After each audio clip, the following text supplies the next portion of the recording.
Manchmal muss man etwas tun, nur um zu zeigen, dass man es tun kann.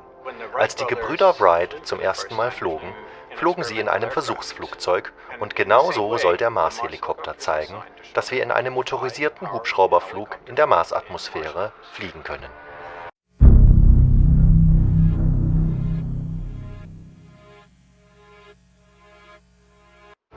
Vom ersten Tag an war es der unerschütterliche Traum unseres Teams, unseren Hubschrauber zum Mars zu bringen, damit wir die Möglichkeit haben, diesen allerersten Rotorkraftflugtest in der tatsächlichen Umgebung des Mars durchzuführen.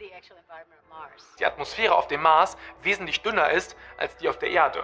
Ingenuity besteht aus ganz leichten Materialien, wie zum Beispiel Kohlefaser.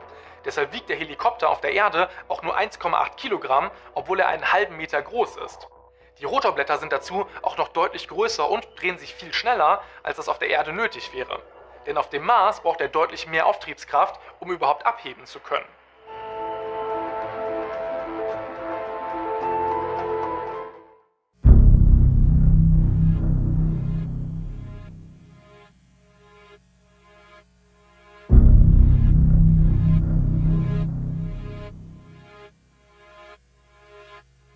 As you can see, we're using the vacuum chamber once again, and I actually have a little feather right there, as you can see, suspended in front of a 12-volt electric fan. See, I got the batteries, a pressure gauge, and everything in there. To turn it on, I have a little tilt switch that says magnetically controlled. You can see when I turn the fan on, it blows the feather all over the place. This is, of course, at atmospheric pressure right now. So, I want to take this down to Martian conditions. You might have noticed the Martian reference over there. The first thing I'm going to do is add a little bit of dry ice to the chamber, just so that the atmosphere gets replaced with CO2. Many of you guys were complaining about that last time. So now I should have a CO2 atmosphere, or at least it'll create one.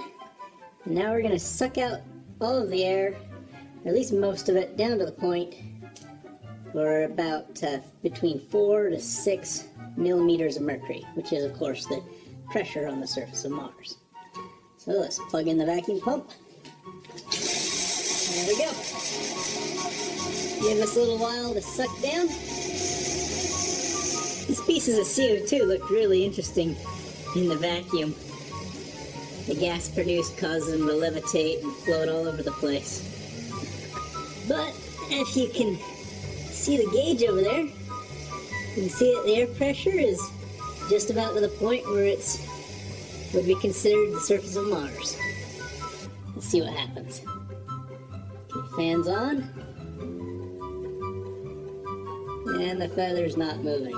In fact, let's zoom in on that.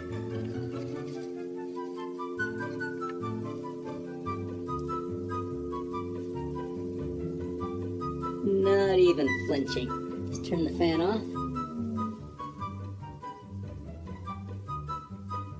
Okay, and let's turn it back on. So there you go. Now, extrapolating from that, you can imagine that even a 200-mile-an-hour wind on Mars isn't going to do much. So to finish up this experiment, I'm going to turn this fan back on, just like this. And now I'm going to let the air back in, and let's see what happens as we come back to Earth.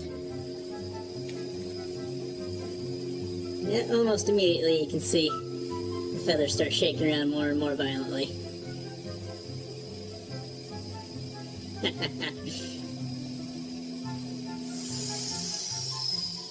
Okay, so the air stopped coming into the chamber, so now everything's due to the fan. And I think it's interesting is the fan actually sounds different. It doesn't vibrate quite as much. So there you go.